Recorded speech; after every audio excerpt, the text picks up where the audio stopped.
Welcome to Loaded Talk. I am your congressman, the third most popular candidate to ever be. I am Frank, and along with me, as always, What's up, Planet Earth? I'm Bean. the Bean. Yep, just the same OG, but we've been low-key. I own a flower shop. Valentine's Day is horrible. It's good financially, but I don't know if I am sore still.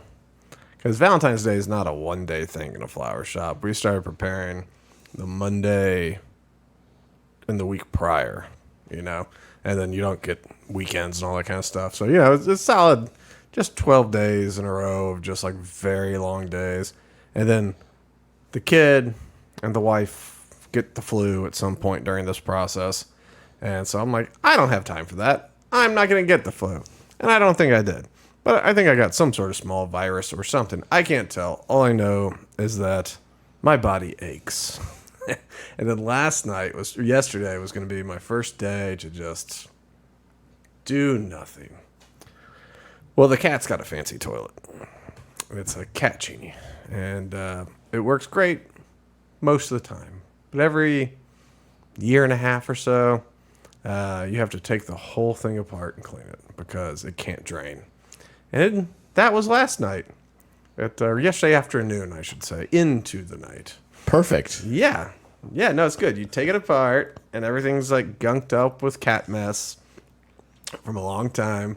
And it's all that weird, like a ring around a bathtub type thing. And so you take it all apart. You go, all right, I think I did this. I took all the hair off the impeller. You do all this stuff. You go, we're good. Put it back together. Doesn't work. You go, too much. Take it apart again. Clean more things. Anyway, I spent like 3 hours last night cleaning a cat toilet that supposedly has AI but can't clean itself. So I'm sore and I'm tired and my brain doesn't work well. On Friday, I could barely make conversation. It was pretty funny.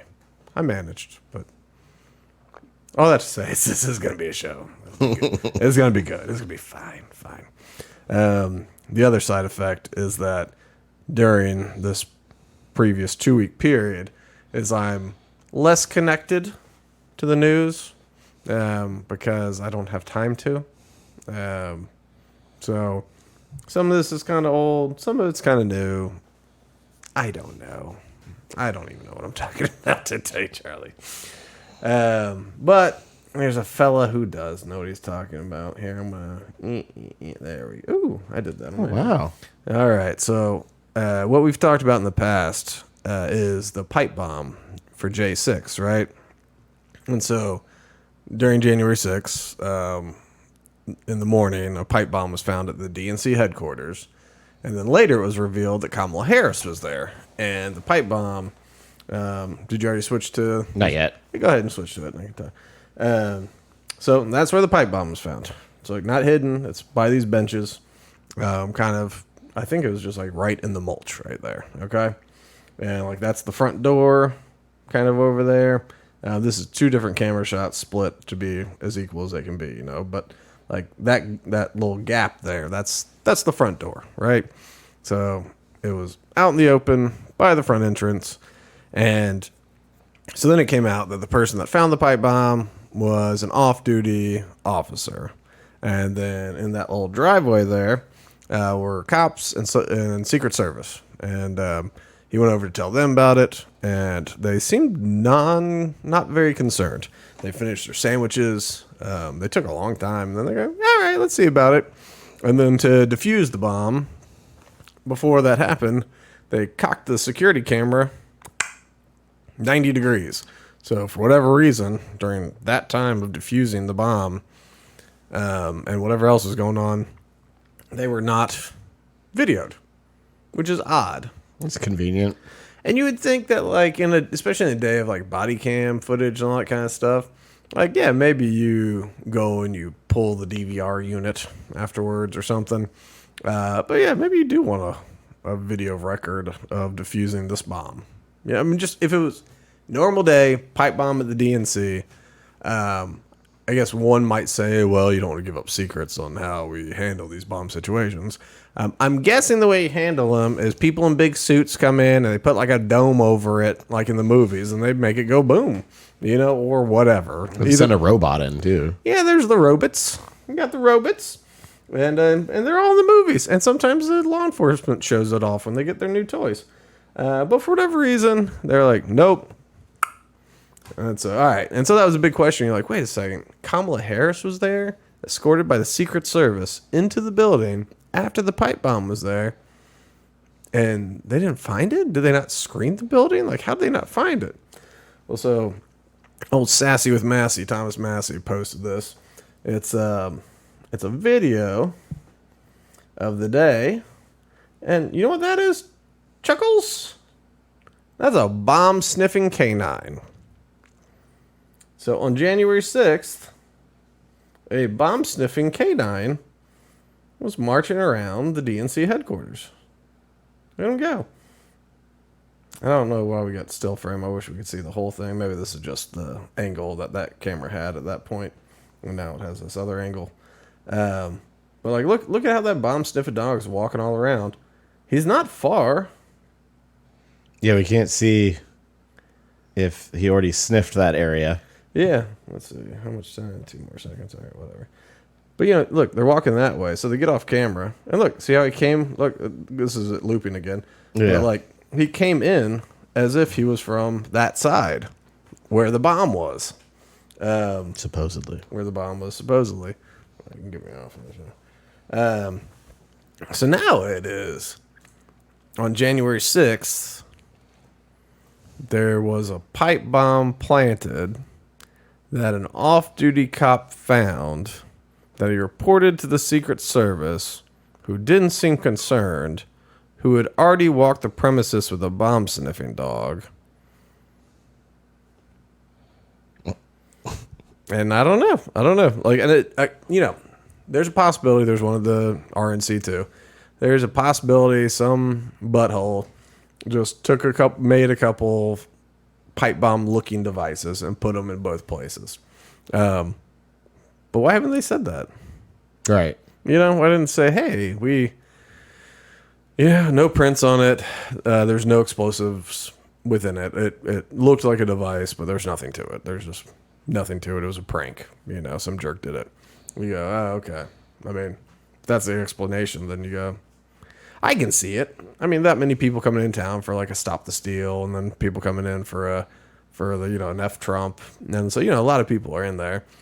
You could see somebody being like, "You want to cause problems," because that would be hilarious and fun, especially if you're in college. And so if that's the explanation, you go, all right, that's fine. But they haven't said that's the explanation.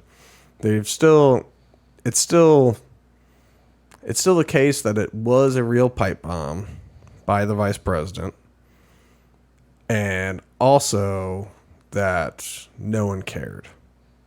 Because that's the thing. If the cop, the off-duty cop that found it, was like, "Hey, I'm an off-duty cop. That's a bomb," and no one cared. And then at no point did they go, "Well, after the fact, we knew." Because even then, say it was a prank. There's a bomb near the entrance of the building where the vice president's at that you just walk through with bomb sniffing dogs and find it's a prank. There's no bomb material. The dog didn't sniff it. Okay. But when the off-duty cop says, "Hey, I'm an off-duty cop. You're an on-duty cop. You're on-duty Secret Service. That's a bomb over there, I think." That's normally something people get concerned about. So I don't know. I don't know where this goes. I don't know if the idea was you have bomb sightings in 2 different locations in the city, and they'll get reported in an early hour. And so now DC police are dragged in numbers in 2 directions, and one place they're not going to be is the Capitol, where you've already understaffed the Capitol Police and you've denied support from the National Guard. And so if it was just a way to ensure that there was not a big police presence at the Capitol, I don't know for sure, but I mean, that would do it. I mean, they definitely eventually responded with police, you know? So it's just, I don't know, the whole thing gets weirder and weirder. I think at the end of the day, what we're going to find, well, we'll never find out. I think at the end of the day is there was a couple of slimy steps that high-ranking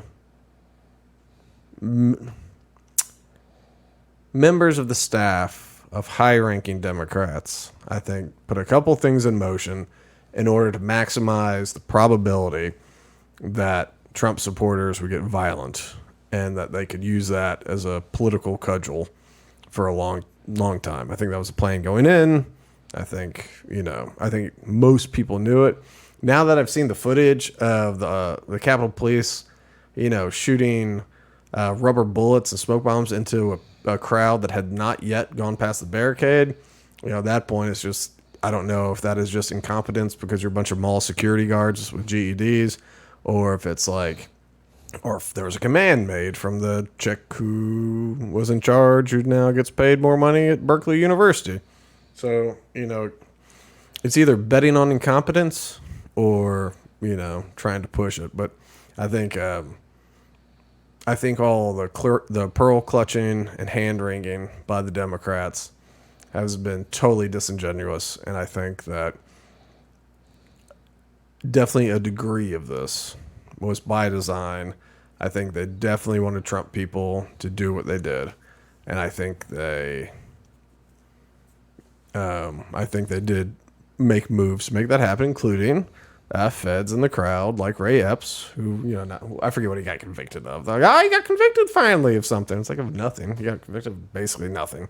And it was like after the fact, like when like major people, like, the Joe Rogans of the world who are talking to 100 million people per episode, when he's talking about like, that Ray Epps guy, definitely a fed, And it's like, you've crossed over from conservative stuff, from conspiracy stuff to like fairly mainstream, the most popular voice in America, like bar none. Like saying like, that guy is definitely a fed. And they go, well, we arrest him and he's guilty of a misdemeanor now. Yeah, okay, cool. Yeah, you absolved that concern. Yeah, it almost seems like a good reason to not explain it off as a prank is to hold it as a card in your back pocket should the other cards you've put in place not work out.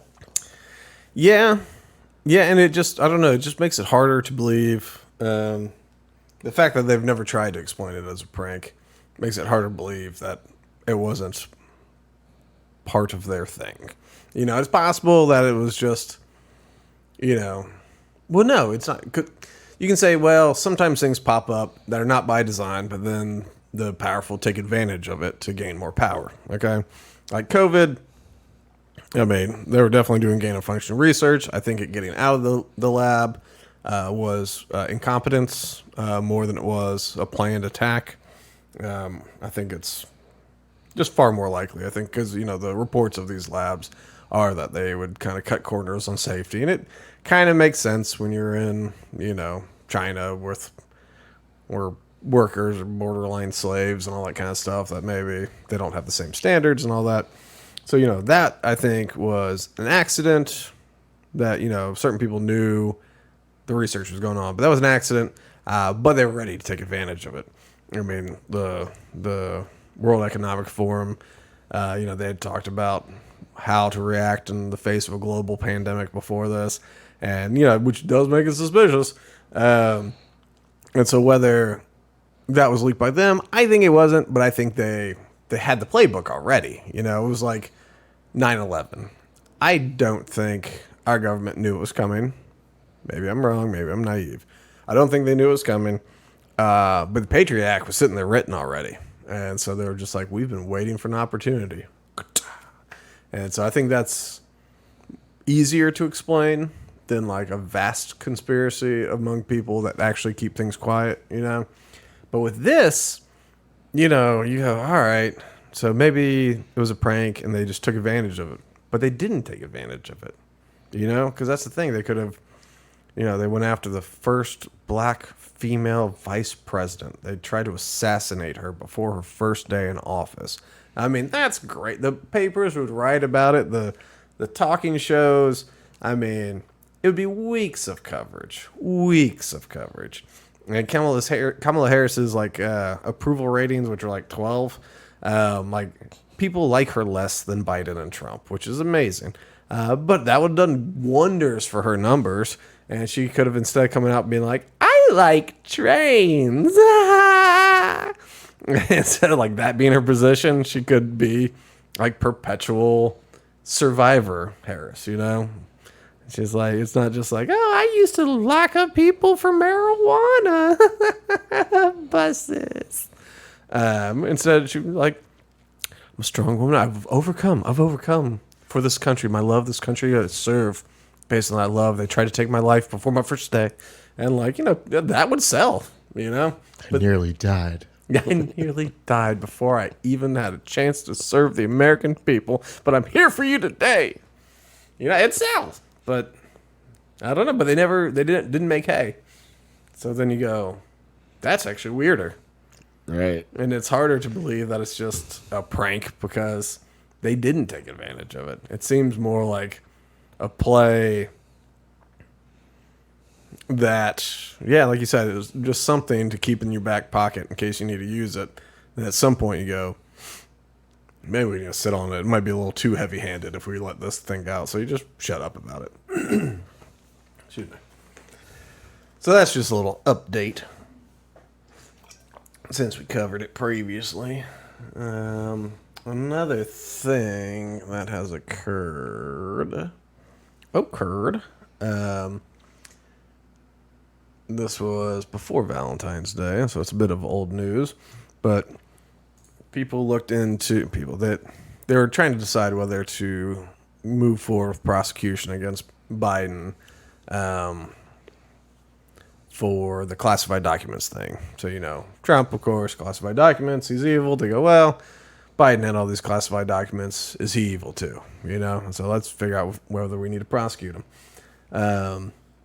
I think I ended up closing it out. But basically, the thing that people have been making hay about is that the reason they decided not to pursue prosecution of Joe Biden is that they said, you need something where you could show motivation, a motive to keep classified documents, a motive to maybe sell them or something, but you need motive. Like you sought to keep them against people's wishes.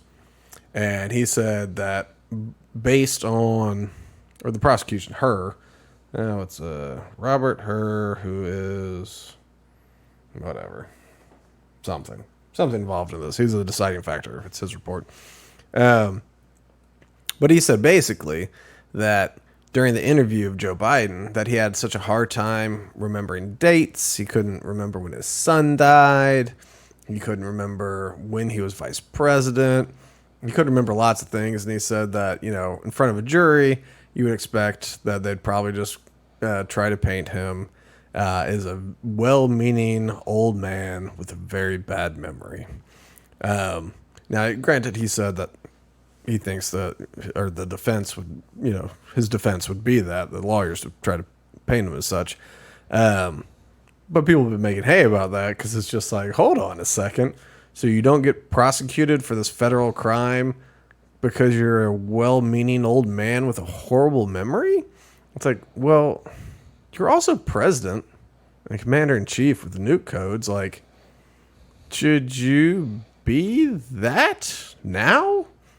And let alone running for re-election, should you still be president if your memory is so bad that you can't be held accountable for a crime? And Republicans obviously have been making hay with it. They and the Biden administration has to push back because it doesn't look good for him. It doesn't look good when half the country thinks he's too old, half the country thinks he's demented. He just he called the president of Egypt the president of Mexico recently. This happened. He was talking about what's his name, ZZ or whatever. He was like, I was talking to President ZZ, President of Mexico, and then he starts talking about Palestinians and stuff. And you go, oh, you're talking about Egypt, the president of Egypt. And then when he was talking about meeting with the president of France, Macron, he said, I forget the name, another M word, but it's a president, a guy that was president like 20, 30 years ago, who's been dead for like 10, 20 years. Like, dude's dead. And he did that with one other leader where he said the name of a dead guy. But it's just like, so, in the past week, he's forgotten the names of people he's had meetings with and cited the name of their predecessor from decades prior or assigned them a whole different nation. Because Egypt and Mexico are kind of the same thing with kind of the same issues going on, I think. Then the King of Jordan, who is kind of awesome. He was in town recently, and Biden was like, okay, it's time for the king to speak. So he walks back, and he's like, huh? He kind of walks up, touches the king on the shoulder, and stands on the other side of him, like, you're standing over here, or over here. They want to go over there. And so it was one of those things where, like, were you just wandering around, being confused on stage? So anyway, they need to push back. And so,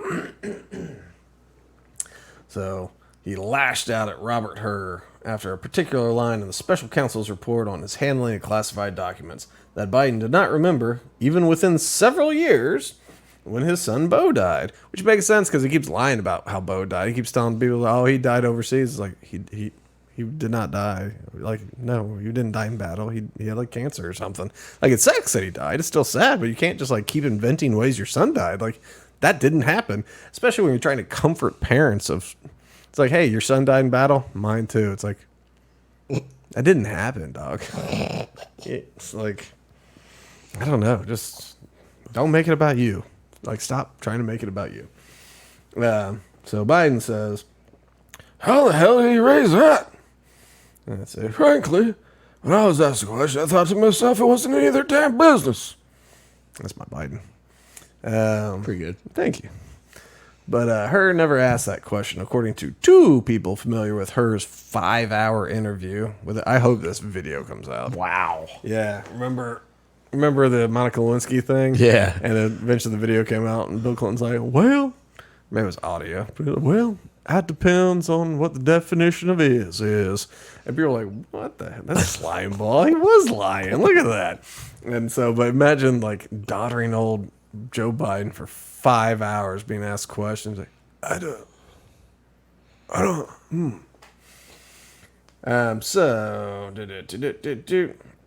Biden himself, according to these people, raised his son's death after being asked about his workflow at a Virginia rental home from 2016 to 2018, when a ghostwriter was helping him write a memoir about losing Beau to brain cancer in 2015. There it is, brain cancer, not battle in Fallujah. Investigators had a 2017 recording showing that Biden had told the ghostwriter they'd found classified stuff, quote unquote, in the home. Biden began trying to recall the period by discussing what else was happening in his life, and it was at that point in the interview that he appeared confused about when Beau died.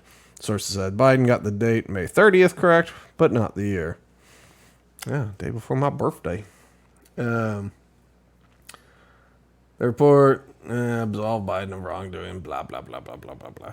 Okay, so, like, yeah, and everybody's, of course, coming to Biden's defense. That's Eric Holder, who used to be the attorney general under Obama, I believe. He's the one. You know how Obama says the biggest scandal during his time was when he wore a tan suit? Have you ever heard him say that? No. Oh, God. They said Really? The press said it for a while, and then Obama picked it up himself. He wore a tan suit one time. People made fun of him. Why? I mean, I don't know. I don't really know. Presidents normally wear black and blue suits, and it was a tan. I don't really know why. God, I love this country. Yeah, I don't know. I don't remember it looking weird. I mean, I guess you get used to presidents only wearing like two colors. Okay, yeah. I guess, but like, I don't know. I was about to throw a little shade, but I got my grandfather's old tan suit in my closet, and I was like, I don't know, it's fine. But anyway, But he's like, oh, that was the only controversy. It's like, well, Eric Holder helped run machine guns to the Mexican drug cartel from America. So that was kind of a big deal. Fast and Furious, Operation Fast and Furious it was called, where they were like, hey, what if we take all these machine guns, bring them to Mexico, sell them to the cartel, and then when they're used for crimes in America, we can have anti-gun legislation that pops up, and we can track them that way. And so they sold all these guns, and ends up they were used for lots of violence. Ends up when you give drug cartels machine guns, they use them on people. No way. I'm telling you, we have results. So that was Eric Holder. Anyway, he was rallying behind Biden. What in the hell are you asking that question? Suggesting that Herr was a rube, perhaps, who had shaded what he put in the report. What does he have to do with the retention of what does that have to do with the retention of classified documents? Jill Biden said, our son's death. Firstly, Jill Biden questioned in a fundraising letter whether Herr was using our son's death to score political points. I think Herr was appointed by Trump, and so therefore they're painting him as a Trumper. But it said Biden brought it up to try and distract from the classified document, saying that was on his mind, and that's why he must have.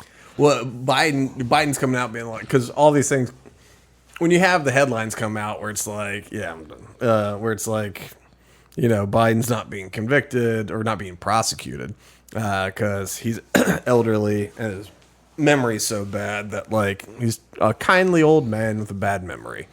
And they go, that doesn't play well. I was like, he didn't even remember his son's death. It's like, that doesn't play well either. So, he's coming out on the offensive, being like, I'm strong and all that. Like, you shouldn't have brought it up to begin with. And, like, of course, his memory's not good.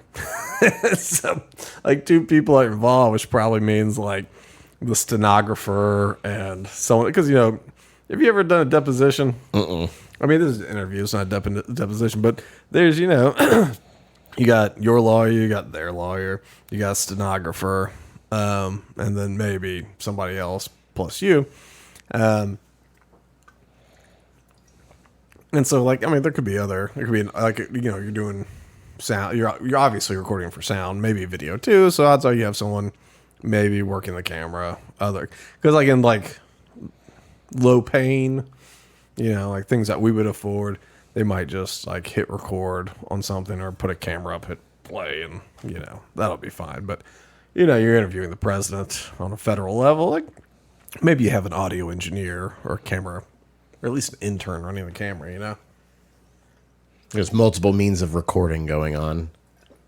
I would imagine, and I would imagine that they have different people in the room to do that. And so I have a feeling that these were the cats that were talking like, that didn't happen. I know it didn't happen.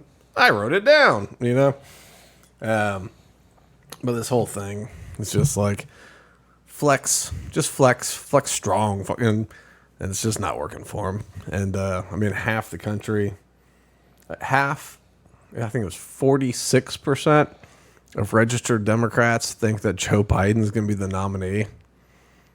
Like almost half of registered Democrats don't think. Or maybe it's 46, don't think he'll be. Either way, around 50-50, that Biden will be the guy running against Trump. Like, most people, half of the registered Democrats don't think he'll be the guy. And, there's a lot of people that don't think he's going to be the guy.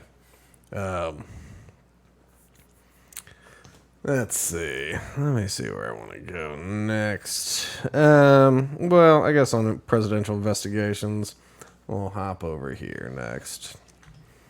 This is from Just the News. This has to do with... Sorry, my throat's real dry. Another trusted FBI informant discredited, renewing concerns over Bureau's vetting. So this is a different investigation into Biden. This is about all the Burisma stuff. And so they had this kind of unnamed informant for a little bit, named Smirnov, I think. Yeah, Smirnov. Vodka? Yeah, sounds like a wild time. But anyway, he was like, hey, there was $5 million bribes that I'm witness to. The Bidens got $5 million bribes or gave. Let's see what it said. Okay, FBI Director Christopher Wray had vouched for the source, Alexander Smirnov, telling lawmakers his name shouldn't be disclosed because he had been invaluable to law enforcement and was so trusted and credible. The U.S. government had paid him hundreds of thousands of dollars for his information. Now, no matter how special counsel David Weiss's indictments end up, and Smirnov is presumed innocent until proven guilty, there's a harsh reality facing Congress and the Justice Department that is blinking red for attention. And the two most politically sensitive FBI criminal cases since Watergate, serious flaws, whatever. 3 separate DOJ investigations have now found evidence that has discredited handling of FBI informants Christopher Steele and Igor Danchenko. Oh, well, that's the other thing. Hold on. So Christopher Steele and Danchenko was the Russian collusion informants who ended up being spies and just trying to feed campaign information. And Smirnov in the Biden inquiry. Wray has tried to assure his overseers, most recently Special Counsel John Durham, that he's made reforms to solve the problems. But Smirnov's indictment, as laid out by Weiss, strongly suggests otherwise. For the first time, Smirnov, a resident of L.A., was publicly identified in Weiss's indictment as the informant that provided allegations. Let's see where the meat is on this. So basically, despite repeated admonishments that he must provide truthful information to the FBI, that he must not fabricate evidence, the defendant provided false derogatory information to the FBI about the Bidens after Joe Biden became candidate. In short, the defendant transformed his routine and unextraordinary business contacts with Burisma in 2017 and later into bribery allegations against public official one, that's Biden, the presumptive nominee of one of the 2 major political parties for president after expressing bias. So basically, this guy was saying, like, I witnessed bribery, $5 million for the guy to go away, the prosecutor to go away. And when they started looking into it, the dates didn't line up. And they're just like, well, you said that this is when he was vice president, but that didn't line up because now that date is this date when he's, well, Trump's president, when he's just a private citizen. Excuse me. Which obviously there's, a private citizen getting money or paying money is different than a vice president or a president getting money or paying money. And so basically what we found out is whether it's the Russian collusion or the Biden investigation, the FBI has had suspicious informants that really should not have been informants, that don't stand up to basic tests of being reputable. And they've dragged these faulty informants into like multi-million-dollar investigations. And the Republicans that were looking into Biden, I'd say the Democrats looking into Trump, but I mean, since it was like Hillary's campaign material, I kind of feel like they kind of already knew the score on that one. But with this one, they're just like, Christopher Wray told us that this guy was legit. We couldn't even say his name because we'd paid him, over $100,000 in information. Like, that's a good source. The FBI says he's a good source. And then they have all these like investigations. Ends up FBI's like, well, we're not good at vetting sources. Like, great. Why should the FBI be good at vetting sources? I mean, it's not like they have important work to do. They really should just be gone. Like, the FBI is just the worst. Which actually brings me to my next topic. And this is from the Washington Examiner. It's Jeffrey Epstein's victims accuse the FBI of cover-up in a new lawsuit. So this article is actually dated Valentine's Day. I did not read it on that day. 12 victims of Jeffrey Epstein are suing the FBI for covering up its failed investigation into the allegations of sex trafficking for over 2 decades against Epstein, according to a lawsuit filed Wednesday. The victims, filed under Jane Doe's, said the FBI did not interview victims or collaborate with other law enforcement agencies despite receiving tips about the financier's activities as early as 96. Epstein first faced criminal charges in 2006 when a grand jury charged him with one count of soliciting prostitution. It was a minor. However, Epstein pleaded guilty to state charges 2 years later and was not prosecuted federally. As a direct and proximate cause of the FBI's negligence, plaintiffs would not have been continued to be sex trafficked, abused, raped, tortured, and threatened. The lawsuit filed in the U.S. District Court for the Southern District of New York reads, so they say that the FBI ignored credible tips until 2019 when the federal prosecutors charged Epstein with sex crimes involving minors. A month later, Epstein was dead. So basically from 96 to 2019, these people were just like, hey, this dude is trafficking minors to this island and they're getting raped. He's setting up sex things. And FBI's like, we're working on it. We're working on it. 23 years. It takes time, Charlie. It's not like you can just fly to his island and see it covered in minor girls that he's banging. It's not like you can just go anytime, basically. When the Lolita Express flies to Pedophile Island, it's not like you can just go there and see stuff happening. It's ridiculous. Maria Farmer and Sarah Ransom, two victims of Epstein, said they would sue the FBI for failing to investigate Epstein back in the 90s. They filed a notice of claim last year, which is required before suing the FBI in federal court. Federal officials. Okay, so they're saying that federal officials and New York cops ignored her complaint against Epstein and his accomplice Maxwell in 96. The number of allegedly abused girls and women by Epstein varies, but many believe it's more than 100. In June, J.P. Morgan Chase agreed to settle another lawsuit, agreeing to pay $290 million.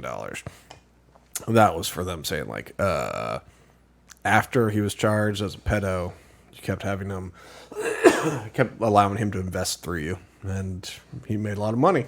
And so you helped facilitate this, you know. My throat's shockingly dry. So just another FBI success. Between not being able to figure out who's a credible witness and not being able to stop a massive pedophile, the FBI is doing big things. So that's our federal law enforcement. And you say, well, the FBI is a big bureaucratic mess. DOJ, federal bureaucracy. They don't affect us as much day to day as our local police. So, we should focus local. That's a big thing, focus local. Well, in Florida, we did have this incident of a young lady getting her car stolen. And so police came to, I guess, arrest the fella who stole the car. And we got a couple angles on this because, things popped off. Actually, we might want to listen to a little audio in here. It isn't crazy important, but I think worthwhile. Let's give her a go. How far is that? I'd say about 2-3 miles. So Walking is a little minute, but driving is not too far. So she was just filling out a report about her car missing and everything she Okay. knows. Do you know your tag number off the top of your head? Okay, it's okay. Shout in the background. Shots fired. Shots fired. What? Let's go! Where? Right there? Come on. Jesse, are you okay? Jesse fell. Get in the house! Jesse. Get in the house! Jesse! Get back! Where is he? Jesse's crawled to the on the ground like a baby. I mean, because protection, he doesn't want to get shot. 43, give me traffic. Shots fired. Shots fired. I got Shots deputy fired. down. Deputy down. The deputy is down. And so, let's see. We've also got some footage from, Jesse's. Off of McLaren. We're off of McLaren. Shots fired. I got a deputy. Deputy down. Shots fired. So stress is high. Let's see Jesse's cam here. She's like, where is he? And he's like, he's in the car. I know. Okay. Jesse Hernandez. Okay. So Jesse's walking back to the car where currently the perpetrator is handcuffed in the back seat because he's a perpetrator. So they've already patted him down. They've already put him in the back seat. Oh, God, Jesse! Your life! Shots fired! Look at the somersaults. Those are my favorite Shots part. fired! But then, You know. they're just shooting his own car. Haphazardly empties a clip. Out sideways on the ground, just laying. There's more shots. What are you shooting at? He In the car! I turned into Arnold Schwarzenegger. Oh. You stay with me if you want to live. Look at him laying down like this. Where to Look at protect this. your weapon, dude? Dude, he's like wallowing on the ground. He's just like, whew. Gun 119. Those are big numbers. Guess they do track the guns. I mean, you don't have another clip already in that gun? Come on. I'm good. I He feel just, weird, there's one but on I'm the good. ground right there. Oh, there. He just loaded it. Shoot more of the car. Look at this guy. Come on. Come with me if you want to live. I'm good. Yeah, no joke. Because you weren't shot. So let's see. I can see. Do they check on the guy on body cam footage? No. Here's more cops showing up because, of course, now this further is back, further so look back, at all further these cops over here. Okay, I guess that's all. So that was some Florida deputies. Let's see, Okaloosa County. Where the hell's Okaloosa? Is that over? That's near. Is that near the swamp and everything? Near the Okeechobee? I'm gonna look it up real quick. I'll say Okaloosa. Anyway, so as you may have heard already, the shots fired in question were actually. Oh no, it's in the Panhandle. It's up by Destin. Oh, Destin's part of Okaloosa County. Okay, so it basically goes from the Alabama Florida line down to the water and kind of the square around Destin. But anyway, it was an acorn. The shot fired was an acorn. An acorn fell in his car. Anybody that has lived around oak trees may be familiar with acorns. They're little seeds, little oak tree seeds.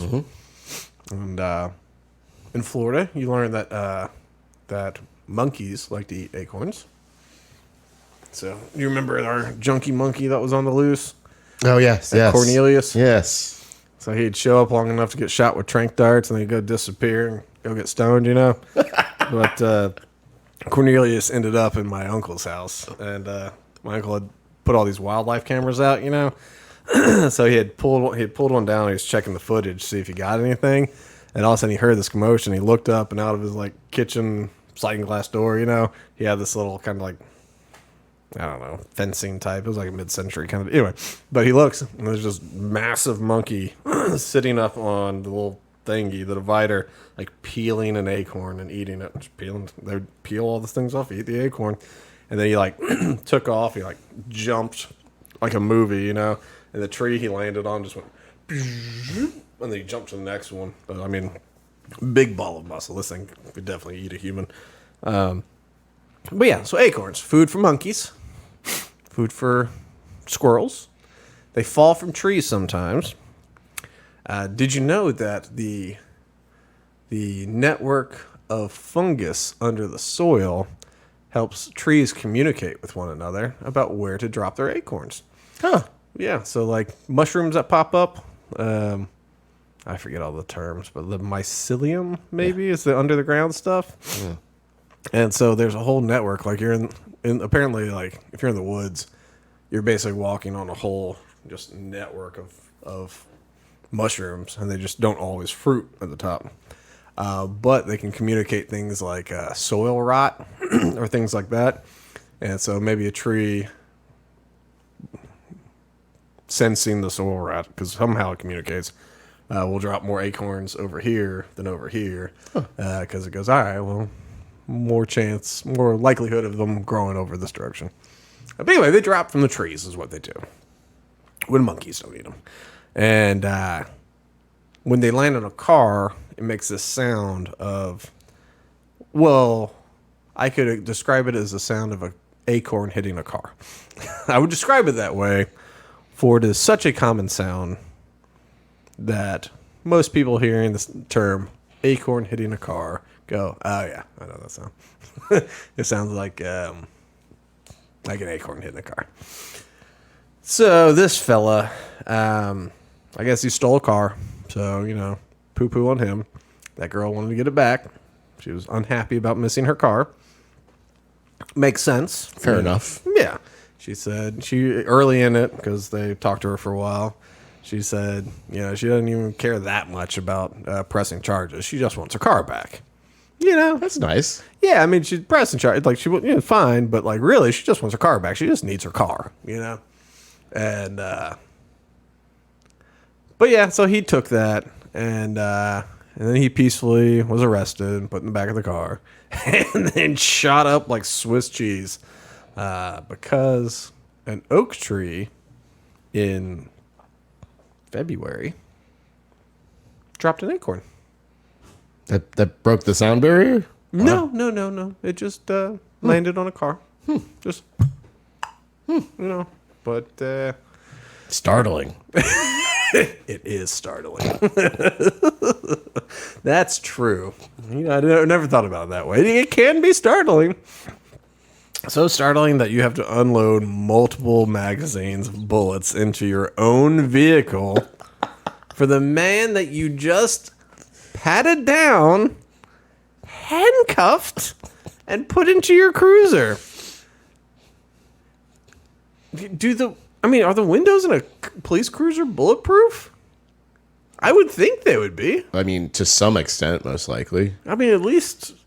You see videos of cops shooting through the front windshield while they're driving, and they have to shoot a few times to, break it out. I guess that's true. Oh, yeah, because they got the shatter. It doesn't shatter. They got the film on it. Either way. And you would think, while you're somersaulting... I guess after you're somersaulting, let's be fair. You can do a couple, tuck the arm between the legs, do a nice shoulder roll. You do that a few times. You glance up and you go, doesn't seem to be any bullets coming out of that car. Doesn't seem to be any holes in that car. I got a solution for this. You just put a bunch of bullets in there. Little holes too. And then that other person's filling it up with bullets too. Because he's shooting from the inside. From behind his back while handcuffed. When you trust that the other officer has good aim because she's literally firing in that guy's general direction too. Yeah, this dude's shooting him in the back. She's shooting him in the front. That guy's just in there just bleeding out and dying because an acorn hit the car. Yes, he did a crime. Sure. He stole a car. He should do, I don't know, 3 years, however many years in jail for stealing a car or whatever. Tell him where the car is. Let him get the car back. And yeah, you do a little time. Whatever. Do better next time. But to be essentially tied up to a vehicle and shot, holy cow. And you have no idea that it's what happened? Oh yeah, for that guy, he's just sitting there going, trying to think do I know anybody that's gonna post my bail? Do I have a lawyer? Who do I got to get a public defender? How's this gonna go? Shit, I gotta pay rent. Am I gonna be evicted? How? He's probably going through all these different thoughts, and then all of a sudden, just everybody's shooting at him. Just everybody shooting him because an acorn hit the car. I try not to be too anti-cop, because I do think it's good to have police. They're there to help solve crimes after they've occurred. They're not there to prevent crimes. Everybody remember that. They're called first responders because they respond after the crime has occurred. After you've been raped, after you've been robbed, after you've been whatever, murdered. They come after that to help figure out who did it. And I think that should be valuable if they were smarter. But it seems like so many of them are so grossly incompetent, so grossly cowardly, overweight. Like we're, Memphis. I don't think you need a GED anymore. You can be a high school dropout and be a cop, which is just like, I think if you decide to get into a trade instead of going to college, good on you. Plumbers make six figures all the time, and they live very comfortable lives. And, maybe they love plumbing, maybe they don't, but it pays the bills and it pays them pretty damn well, It seems like cops, though, it seems like the people that get into it don't want to be bullied anymore. It seems to be those type of people. I just don't want to be bullied anymore. And they're not the brightest by far. They're not the bravest by far. They're not the smartest. I mean, it seems they're quick to use their weapons, slow to use their brains. And I say this in part from personal experience. Like, when I don't have to talk to police for a long time, I find myself becoming more pro-police because I think about, I don't know, you just hear all the people making nonsense out of like cop interactions when it is. And they go, oh, it's because this person was black. And it's like, well, no, it's because that person shot that person or whatever. Like, you're trying to make a racial thing out of nothing, And so you hear all these people trying to make a mountain out of a molehill, and you start going, this is stupid. Like, all these people are just attacking these cops willy-nilly for dumb stuff. And then you have to deal with them. And you go, no one's attacking the cops for the dumb stuff that they're actually, like, the fact that they're the more I deal with them, the less confidence I have in them. For real. Like, I'm trying to think of a positive interaction I've had where I didn't just die inside, where it's just like, why are you so bad at your job? There's a paperwork confusion when I bought an AR one time where the state was saying I wasn't allowed to buy one. But then when I talked to them on the phone, they click into my file and they go, oh, no, you're good. I'm like, I know. How do we make this work? I have 6 different agents go, oh, no, you are good. I was like, yeah, thanks, man. So how do we do this? So I had one cop, or well, actually 2 cops visit me, and they were from the intelligence arm of the sheriff's department, which apparently we have that. And one looked like retired special forces guy, and the other guy looked like undercover guy.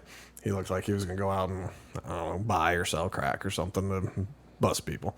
Just this hood rat looking little white dude with a hoodie on, big baggy flannel type thing. And so special forces dude was very calm. He's like, hey, did you try to buy AR? I was like, yeah, sure did. He's like, why? I'm a Christmas present to myself, And he's like, well, you're not allowed to. I said, actually, I am allowed to, And so, I was like, I'll give me 1 second. Let me show you some stuff. And so, old hood rat, though, at some point he tells me I'm talking out of both sides of my mouth at once, which is another way of saying lying. And so I was like, I called him out. I was like, I'm sorry. I was like, did you just call me a liar? And so as I'm showing special forces dude, there's different things. The truth. The truth. And so I looked at him. I was like, hey, this is the Pinellas County court system that I'm looking at, and you're the Pinellas County sheriff's. You're a detective for Pinellas County. These are your files, detective. I was like, these are your files. Why don't you start by looking in your own files and then come at me? And I was like, and so by the time they left, undercover dude was just like all pissed off, stomping around. So I just forced the guy. I was like, you should call the sheriff's department and they can get it all squared away for you. I was like, really? Sure enough, one phone call. 20 minutes later, everything was resolved. So that cop, I was like, all right, you gave me good information. You said, apparently I was calling the state of Florida. I should have been calling a county sheriff. Great info. Thank you very much for your help. That other guy, though, he was calling me. He was insinuating all sorts of things, and he thought he was being clever about it. And so when I would call him out, suddenly he would be talking out of both sides of his mouth at one time. I didn't say that. It's like, you sure as shit did. Old Flower Owl, after they left, goes, I've never seen someone talk to cops that way. It's just like, I'm not going to stand in my own business and let this dirtbag idiot call me a liar, Especially when the county that you work for has the files that agree with everything I say. So anyway, just more ineptitude. You know what I was thinking the other day is, you know how British cops, they don't get guns, they just have the nightsticks, and they definitely wail on people with those things. I saw a video of them catching watch thieves, and so they had a guy pretend he was drunk, and wait for the guys to surround him, and then they pounced. But when they pounced, they came in swinging the clubs. It was not, they did not try to grab him for, some went for grab him, some went straight to whomping. It was just like, when people go, "Oh, cops without guns, the criminals will run loose." But I think you could have, like, the normal cops, they got the taser, and maybe they got a tear gas gun, They've got these cool, I sent you a link of those guns, like Burns or something like that, but they shoot, like, tear gas, rubber bullet type those things. Are cool. They look really cool. And so it's like, all right, you get non-lethal things, so tasers are often lethal because people hit their head on the ground. But it's like, all right, you got that. You got tear gas and you got the taser. But you don't get bullets because too many of you are cowardly idiots that are not, unless we're going to give you training, which we really don't do for police and sheriff's department. If we're going to give you like legitimate training for like engaging with hostiles, if we're not going to do that, fine. Take away their guns, and you still have a SWAT department. And now SWAT, you better train them. Better train them in some of these engagement stuff. And so cops engage. Some dude takes off and whatever, holes up somewhere. All right, calling SWAT. Now you bring the guns in. He's got a gun. Bring in the guns. But like, and I know people go, well, routine traffic stops often end in cops dying. Like they can die. Okay. That's true. But only in America. And do you think maybe it's the way that our cops are predatory in their traffic stops? In other nations, cop cars are bright and colorful because they're there to help the people. And so people might need to spot them. So they're bright and colorful to make it easy for you to spot them. In America, they're Dodge Chargers that are black. They're Dodge Durangos that are black. They're F-150s, that are blue. It's these just personal vehicles decked out with some lights and stuff. And they're there to prey upon us for tax dollars, get your speeding fine. I don't know. It's not perfect. I know cops won't like the idea of not being armed, but I don't think people like the idea of being shot and murdered by police because they're such sissies. They don't know how to use their gun. And they don't know an acorn, because that's the thing. This guy, this Jesse Hernandez or whatever, just an unbelievable coward. Like that school shooting officer that hid forever. That level. You heard an acorn and you got scared. Like you patted him down already. You cuffed him already. You put him in the back of the cruiser. And like those cruisers have a little carve out to make it comfortable for your arms, in there.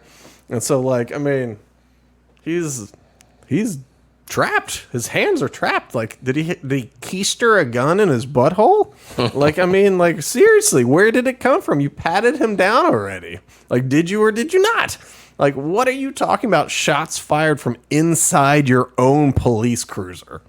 Like, and that comes from just fear. Just fear. And, like, being stupid and being scared and having a gun. Well, yeah, and he completely, either his confidence level in the fact that the guy was cuffed, he kept that in his mind because his cover skills went out the door. He laid behind his car wide open. Like, you're a sitting duck. Why didn't you get behind a car immediately? He did a lot of somersaults. It's hard to hit a somersaulting target, Charlie. But I know what you're saying. Like, when we were in Ireland, that's how the cops work there. They don't have guns. The SWAT has guns, but they don't really ever need it. Because things are peaceful. Well, and like anti-gun people will say, well, it's because the people don't have guns either. Well, they have the rifle rule there. If you're a farmer, you get a rifle. Yeah, and the problem is that, like, when you look at historical stats on gun bans, for England, for Australia, they look identical. What happens is you have if you look at the murder rate, like there's homicide rate in general. So, first of all, we should accept the premise that the reason to end gun violence is to end like killing of people, right? Hurting too, but hurting and killing, right? And so you don't want homicides, right? Like that's the problem we're trying to solve. So if you look at the homicide rate in England, before they banned guns, it was whatever. I don't know. I don't have it memorized now, but let's say it's 1 death per 100,000, 1 homicide per 100,000, something around that. Whereas America was 6 or something. I forget, maybe 3.5. Either way, more. Less than Honduras, more than England. England bans guns. Homicide rate jumps up huge for a couple of years. Like more than triples. Just all of a sudden, only the bad guys have guns, and they know that. And after some time, it settles back down. I think like 5 years, settles back down back to 1 Where it was. Yeah. So you caused a 5-year increase in murder just to settle back into the same rate of like nothing improved. It didn't get worse, but nothing improved. Australia, same thing. I mean, same thing. It's just it goes shoot, shoot, and then they go, look at it. It's dropped down to this. It's like, but that's what it was. You didn't improve anything. It's just as a nation, you kill us as Americans. We kind of like killing, I guess. I don't know. It's fun. I mean, it's not, but we like it. Not as much as Honduras or El Salvador, but actually, El Salvador is doing pretty good now with what's his name, Bukele. I don't know how to pronounce it. Buekl. Anyway, he just got reelected. I don't know if he's going to be. He's either going to be one of the greatest dictators to ever rule on this side of the globe, like worse than Castro, worse than Venezuela with those cats. He's either going to be that, or he's going to be awesome. He's going to be known as a great agent for change who like single-handedly turn around one of the most violent countries in South America. The areas for concern is that he has not been great with civil rights. But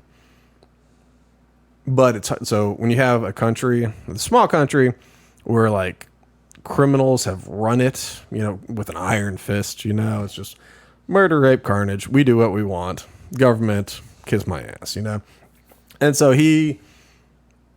they arrest heavy. They treat them poorly in prison. It's probably inhumane. Sounds like Ecuador. Yeah. Yeah, Ecuador's got some stuff going on right now, yeah. With the that one drug czar busted out. Now he's declared war on the country. But like in this, he a lot of the bad guys, they would starve them, they do all this stuff. And the higher people, they would, they'd leverage stuff where it's like, hey, you do this, I kill them. It was very mob type mentality where it's like, we're bigger and stronger and we'll kill them. It's like, we'll hold them hostage. You hold the country hostage, we hold them hostage. And you go, well, that's not good. I'm sure some innocents got wrapped up in that. They're in prison now. And, the Congress changed the rules. I guess they didn't used to allow re-elections. Just one, like just a second term. They didn't used to, but I guess they voted to allow a second term. He ran for re-election and he won handedly. Now, he won in numbers that you often see from dictators who rig elections, but he also took them. I mean, they were the world leader in murder rate, homicide per capita. And then like last year they had like a murder, maybe 2. And so, I imagine as a citizenry, if you go from like the most murders out of any place in the world, outside of maybe Chicago, I think Chicago's rate was higher than Honduras. But if you go from a place where like murder and controls everywhere to suddenly like gangs don't run anymore, you're probably pretty popular. He's embraced Bitcoin like crazy, and like Bitcoin's official tender there. So he'll either end up being somebody that brought in lots of tech investment and like freedom to that country, or he's never going to leave office. And we'll be talking about him being a big problem in about, I don't know, 4 years. Well, it's hard to say though, because I mean, we're fine with Netanyahu staying there forever. I mean, their rules are different, but he's been around that place forever. You know, we don't call him a dictator. So I don't know. That's all right. Just touch on something real quick. We won't go heavy into this thing. Hold on. As you know, we have a quote unquote defense bill going around, which basically means funding. Yeah, you can throw it up. Funding Ukraine and Israel and all that kind of shit. But I guess J.D. Vance and Rand Paul have said, this is old Fox News, so take it with a grain of salt.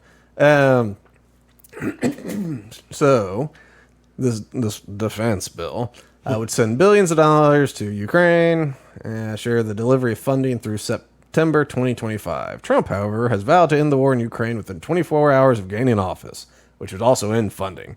And so what they're saying is that this was written in a way so that if Trump runs and wins, right? So he's president now, and he goes, it's over. You know, I'll just say he calls Pooty Poot and old, whatever, John Stewart. What's that guy's name? The president of Ukraine? John Stewart? Zelensky. Yeah. So he calls Zelensky and Putin, and he goes, hey, guess what? Putin gets to keep Donbass and Crimea. You never get into NATO, but they're going to leave now, and we're going to help you rebuild and whatever. So say that happens. These cats are saying, by doing that, you will violate American law that was passed, actually legislation that was passed, saying that this keeps funding until 2025, and therefore, impeachment. What a circus. You know, they're all such assholes. It's just, nothing serious. Nothing serious. Like, we don't care about Ukraine. We will keep funding that place until it looks like Gaza. I mean, we'll keep funding Gaza. I mean, we give money to Israel. We'll give it to Gaza. We'll give it to Ukraine. So far, 2 out of 3 of those places don't look very good. And they're starting to look pretty similar to one another. So, like, our humanitarian side is questionable at best, I would say.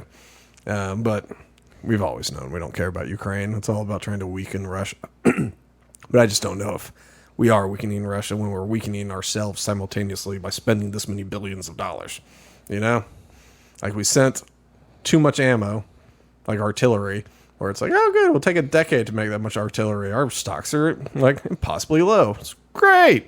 It's like, so we don't have ammo, and we spent a lot of money, and our dollar's not worth a lot, and we don't look good on the international stage.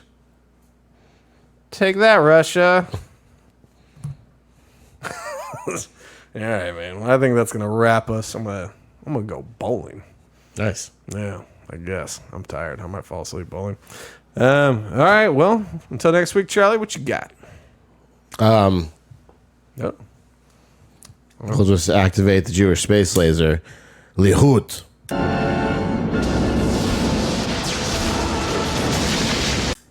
I remember the word and everything. All right. Kaboom. See ya.